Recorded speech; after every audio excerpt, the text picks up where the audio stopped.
I never meant to buy that house. It wasn't even supposed to happen. I was passing through Pennsylvania when my car broke down near a small town. The mechanic said it'd take 3 days. I booked a cheap motel and wandered into town just to kill time. That's when I found the real estate office. The woman behind the desk smiled too much. "I've got something special," she said. "Off-market, all cash. No inspection." I should have walked away. But the way she looked at me, it felt like I was already chosen. The house was old brick, 2 stories, covered in ivy. A rusted wrought iron fence surrounded the yard. The gate creaked open before I even touched it. Inside, the air was still. Not just quiet, stagnant. Like nothing had moved in years. Dust covered the furniture, the floors, the shelves. And everywhere I looked there were clocks. Dozens of them. Grandfather clocks lined the hallway. Mantel clocks above the fireplace. Cuckoo clocks, wall clocks, pocket watches hanging on hooks.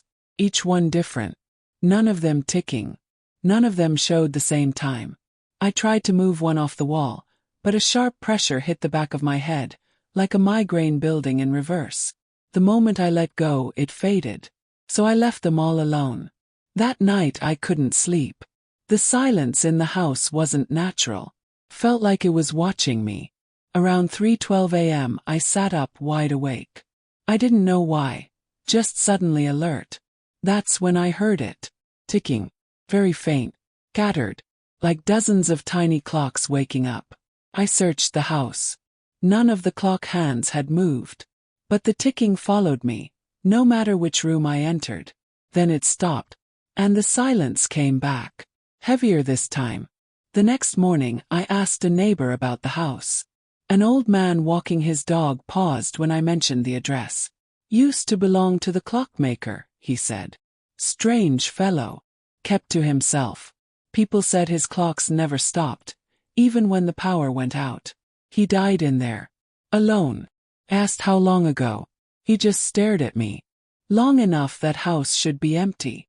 That night, I locked my bedroom door and put a chair under the knob, just in case. At exactly 3:12, I woke up freezing.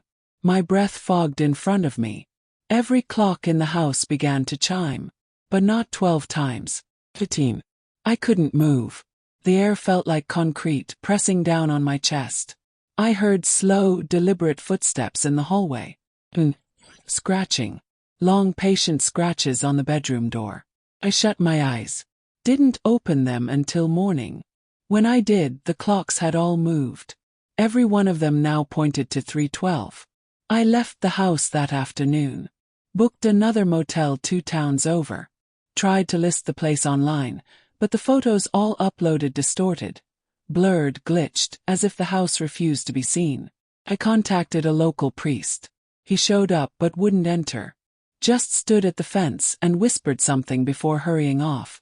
That night, I opened my suitcase and found a small brass travel clock inside. I didn't bring it. His hands. 3:12. I threw it in a dumpster and kept moving. But the ticking followed. Some nights I wake up in new places, in new towns, always at 3:12 a.m. Even when there are no clocks in the room, I hear it. And sometimes, in mirrors or dark windows, I catch a blur. Smudge. Like time itself is watching me. Waiting.